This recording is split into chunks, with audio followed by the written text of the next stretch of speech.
Charlie? Hi, my name is Charlie. I just have a question from Frank Rusink, he's from the Netherlands as well, and he asked me to ask you, what do you think is the biggest scandal that is not being openly admitted in the vaccine industry, so that people need to know about, but people generally don't know about? What would you say is the biggest misconduct or biggest scandal? It's hard to choose one. So it's all three, baby. We have a lawyer from Corvelva here, who is part of an Italian group that has actually done chemical analysis of all the principal vaccines and found them highly contaminated with nanoparticles, but also with a variety of metals.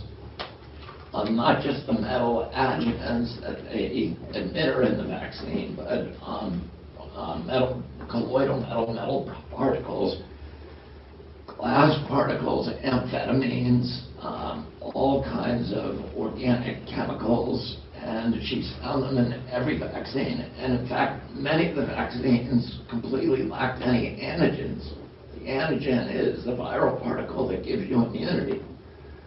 And so in many of the cases where they actually did the chemical analysis, and these are very, very reputable laboratories at Oxford and Frankfurt and around the world, and multiple samples sent to multiple laboratories that are all certified, qualified labs, all came back with these really horrific results, analysis, that show that many of these vaccines are just pure poison with nothing good in them. And, I think the scandal is that there's been no reaction from government agencies, even to tell us it's not true.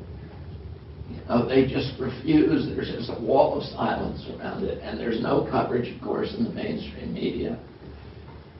That's a scandal. I mean, everything about the vaccine program is a scandal. The fact that vaccines are immune from safety testing, and many people don't believe that, but in the United States, we sued HHS, which is the agency in charge of all producing and mandating all vaccines.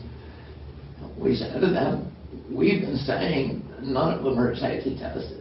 Can you show us a safety test for a pre-licensing placebo safety test for any of the 72 vaccines now mandated for our children?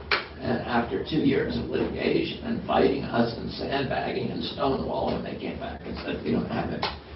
And the reason for that is that CDC is the descendant of the Public Health Service, which is a quasi-military agency. This is why people at CDC wear military uniforms and they have military ranks like Surgeon General. And the vaccine program was initially conceived as a national security defense against biological attacks on our country. So they wanted to make sure that if the Russians attacked us with anthrax or some other biological agent, that they could quickly formulate and deploy a vaccine to 200 million Americans with no regulatory impediments. And they said, if we call it a medicine, because there's many impacts from vaccines that have long diagnostic horizons or long incubation periods, cancers, autoimmune disease, neurodevelopmental disease. Sometimes you won't see them for a year or two. They said, we don't want to do that. We want to be able to develop a vaccine and get it out very quickly. And so they said, we won't call it a medicine, we'll call it biologic, which was the traditional name for vaccines. And they said, and we'll make biologics immune from safety testing. And that's what they did. And I think most Americans do not know that vaccines are immune from liability. That's a scandal. And there's virtually no Americans that know or believe that their vaccines that they're giving their kids have never been tested. But let me tell you the worst scandal. Read the ingredient list for any vaccine. That's a scandal. Read the side effects that are on the manufacturer's insert for any vaccine. That also is a scandal. Oh, I could go on with this.